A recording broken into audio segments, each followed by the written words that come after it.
A U.S. attack on Iran is just the latest flare-up between the two sides, but it does not appear to be enough to reignite the war this morning. Those American airstrikes bringing threats of retaliation from Iran's Revolutionary Guard and keeping the world's focus on the Strait of Hormuz. Reopening that body of water remains the central issue, and control of the economically vital shipping route for the world's oil and gas could still prove to be a deal breaker. Let's turn to Willie Lowry covering the Middle East for us. And Willie, how does the U.S. military explain why they attacked overnight?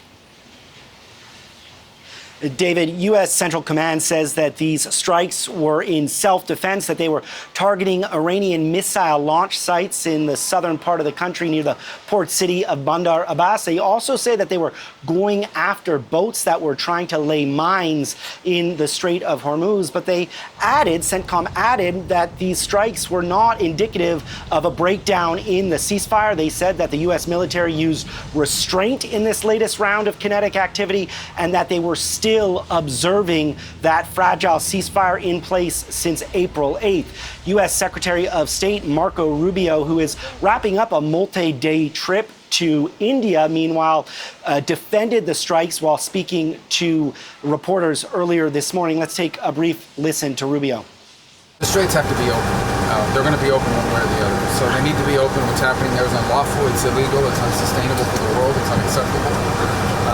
I don't know of any country in the world that does it. Iran's Revolutionary Guard Corps, David, reserved the right to defend and retaliate against what it called a U.S. violation of the ceasefire, the IRGC, adding that they had shot down a U.S. drone and fired at a U.S. fighter jet that they say entered Iranian airspace. Meanwhile, the country's supreme leader, Mojtaba Khamenei, issued a fairly defiant and rare statement on the messaging app Telegram. He said, quote, "The United States not only will no longer have a safe haven for its mischief and for establishing military bases in the region, but day by day, it is growing more distant from its former status." So pretty strong rhetoric there this morning, David, out of Tehran. And Willie, we should be clear, even if there is strong rhetoric, even if the Iranians are threatening to retaliate, even if the Americans are again carrying out limited airstrikes, it does not appear to be enough to undo the talks that are ongoing.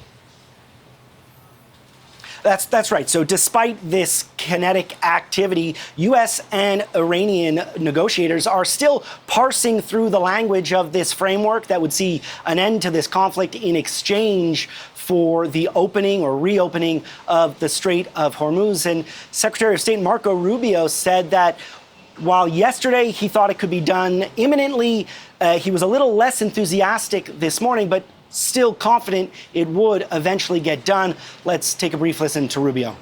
It's going to take a couple days to settle on, even down to the disagreements over a word, sentence. So we'll have to work through that. If there's going to be a deal, we're going to have to work through that. But this is, it's either going to be a good deal or there isn't going to be one. Iranian state media, meanwhile, confirming that they were close to finalizing this framework. They also said that the country's top negotiator, Mohammad Ghalibaf, was in Qatar negotiating the final point of this memorandum of understanding, which they say is to release $24 billion in frozen assets, David. Willie Lowry, thank you very much.